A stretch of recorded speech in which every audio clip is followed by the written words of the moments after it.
You're in the running game, leading Big Ten. How much pride do you guys take? And I mean, you're part of it. How much pride does this team take in trying to dominate on the ground? I feel like we always go back to saying, that's Iowa football. We got to establish the run game, and that just opens up so much more in the offense. If we're not running the ball, that's going to lead to other problems. But being able to run the ball efficiently and effectively, as well as we have been, that's fun. Just controlling the line of scrimmage as a box.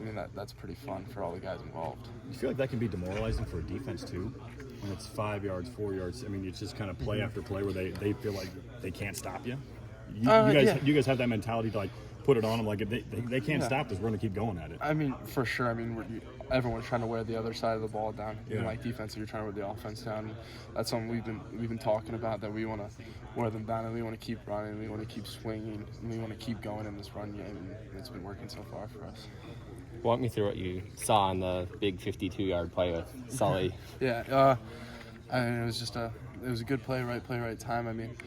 So the coverage was right, and I saw the lane or the landmark that I was supposed to be on, and it was open, and it was good coverage and great ball by Sullivan. Let me go make a play.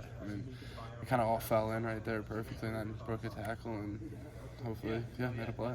You've been part of several really big plays in the last 2 years. I know the big completion from Deacon last year, and then Cade running around against Illinois State. I guess, is that just, what you mentioned, right place, right time, or how much prep goes into being part of those big plays? I think it comes at right place, right time. The one last year, that was kind of like a weird broken coverage that I kind of just fell open on and made the play. And then Cade's one, that was just a scramble drill that I turned up, so that was definitely right place, right time. And then the one with Brendan, that was the right coverage for my route specifically, and so he read it great, delivered a great ball, and let me make a play. He's been doing that really well. That big throw from Deacon last year, it kind of seemed like deer in the headlights as opposed to now.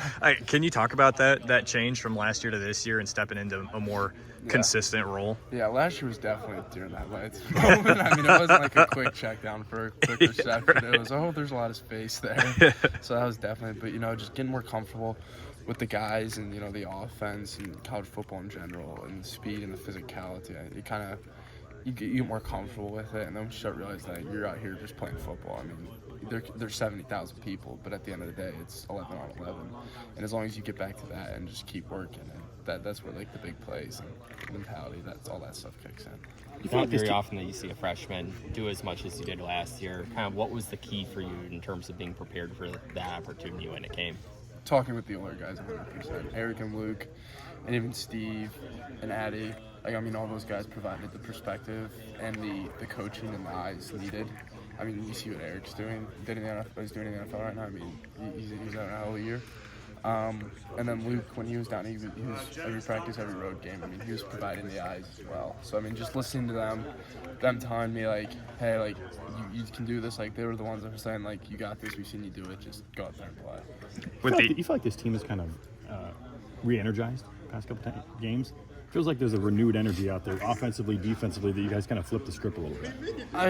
I'd say that we just kept sticking with it. Yeah. We kept working at practice. We kept getting better practice weeks. That just builds on Saturdays. The more we're working during the week, the more we're able to showcase on Saturdays. I think that's what's been important, is we just keep coming into work. Yeah. We're no matter what, we're gonna show up. We're gonna 24-hour rule. That's real. Monday morning, next opponent, we're gonna get in the weight room. We're gonna get on the practice field and in the film room and learn from everything, and then move on. That's what we've been doing really well, and I think that's where our benefit's been, is we just keep stacking the weeks of practice together. You mentioned Luke and Addison last year, but how much have they been helping this year on the sideline? Just being that Luke and Addie were both out this week, how much have they been, and last week I think Luke was out too, how much have they been talking to you in-game, maybe helping you out a little bit? Yeah, Addie and Luke, they've been watching. They'll see some stuff maybe on the back end or a certain front necessarily that I didn't notice on the field, and they'll mention it, especially when we can get on the iPads now. They have those two, and then Coach Hodge. They've seen a lot more football than I have, so they're able to provide more, better perspective on it. So they'll be able to say what they think will happen here, or the coverage, how they would have read it, and all that stuff's good. I mean, that's stuff that you're just trying to build on that library of your brain, football knowledge. You're just trying to build. That's whatever they're saying, that's what you're listening to, especially on game days because you're just trying to win at the end. I know Abdul on our assistant coach call last year mentioned you right away when we were talking about the young guys. I guess what has clicked and enabled you to get on the field early?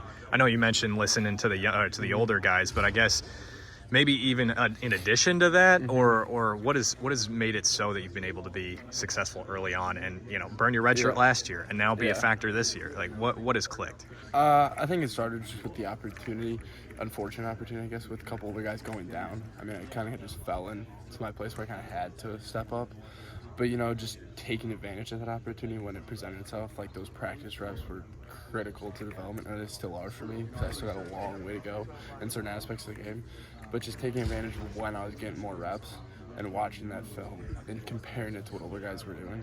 Like when you'd watch ones and twos reps, and I was taking the twos reps last year, how was the ones guys doing it necessarily compared to how I was doing it?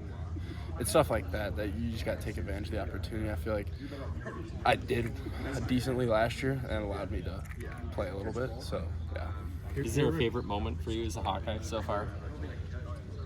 First catch was pretty sweet. When we won the West last year against Illinois, that was pretty sweet too. I think winning the West was probably the best one. Going to Nebraska was cool too. There were a lot of sweet ones last year, but those three kind of stand out. Your recruiting process out of high school, just walk me through what that was like and how you ended up in Iowa. Yeah, they were on me. They were my third offer, I'm pretty sure, but they were a visit I took pretty early in that January, my junior year. And just throughout the time where I was talking to the coaches and when I got on campus and got to talk to the players, it was a culture that I knew was going to help me be a better person, a better player, and help me develop. And in the end, that's what my family and I thought was best. And because if you don't enjoy the culture, you're not going to enjoy your time here. Like if you don't fit in with the guys, you can be the best program in the country. But if you hate it there, you're not going to enjoy it. So, I mean, that's what we kind of thought about. I really chose to come here and be loving it.